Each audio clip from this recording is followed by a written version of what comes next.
తెలంగాణ రాష్ట్రంలో అధికారంలో ఉన్న కాంగ్రెస్ సర్కార్ పలు కీలక పథకాలు అమలు చేస్తుంది.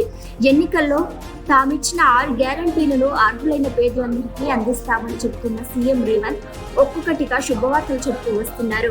మొదట మహిళలకు ఉచిత బస్సు సదుపాయం, రాజీవ్ ఆరోగ్యశ్రీ పథకం, 10 లక్షల రూపాయల వరకు పెంపు, 500 రూపాయలకి గ్యాస్ సిలిండర్, 200 యూనిట్ల వరకు ఉచిత విద్యుత్ వంటి గ్యారంటీలను అమలు చేసింది కాంగ్రెస్ సర్కార్. మరోవైపు రైతు సంక్షేమమే ధ్యేయంగా రేవంత్ సర్కార్ అడుగులేస్తోంది. ఇందులో భాగంగా రైతు భరోసా నిధుల మంజూరుపై సర్కార్ ఫోకస్ పెట్టింది. ప్రస్తుతం రైతు భరోసా విషయంలో కీలక అడుగులేస్తోందట. అంతకుముందు రైతు బంధు పేరుతో ఈ స్కీమ్ అమలు కాగా ఇప్పుడు రేవంత్ ప్రభుత్వం రైతు భరోసాగా సాయాన్ని అందించబోతోంది. వచ్చే నెల నుంచి రైతు భరోసా స్కీమ్ ను అఫీషియల్ గా అమల్లోకి తీసుకురావాలని సన్నాహాలు జరుగుతున్నాయట. అయితే ఇది వరకు లాగా కాకుండా పేద రైతులకు మాత్రమే ఈ రైతు భరోసా సాయం అందేలా విధి విధానాలు రెడీ చేస్తున్నారు.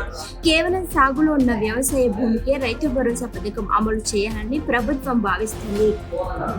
మరోవైపు రైతు భరోసా స్కీమ్ లబ్ధిదారుల ఎంపికపై రైతు సంఘాలతో చర్చిస్తున్నారు. 10 ఎకరాల లోపు సాగు భూమి ఉన్న రైతులకు మాత్రమే రైతు భరోసా ఇవ్వాలని రైతు సంఘాల నాయకులు అభిప్రాయపడ్డారు.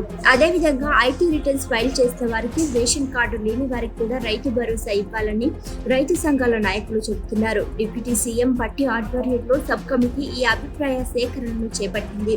దీనిపై అసెంబ్లీలో చర్చించాకే తుది నిర్ణయం తీసుకుంటామని భట్టి అన్నారు. రైతు భరోసా పంట సాయం కింద ఒక ఏడాదికి గాను ఎకరానికి మొత్తం 17,000 రూపాయలను ఇవ్వనున్నట్టు సమాచారం. అయితే ఈ డబ్బు మొత్తం ఒకేసారి ఇస్తారా లేక 7,500 రూపాయల చొప్పున 2 విడతల్లో ఇస్తారా అనే వివరాలు ఇంకా బయటకు రాలేదు. ఈ వీడియోను లైక్ చేయండి, షేర్ చేయండి. మరిన్ని ట్రెండింగ్ వీడియోల కోసం న్యూస్ 18 తెలుగు యూట్యూబ్ ఛానల్ను సబ్స్క్రైబ్ చేసుకోండి.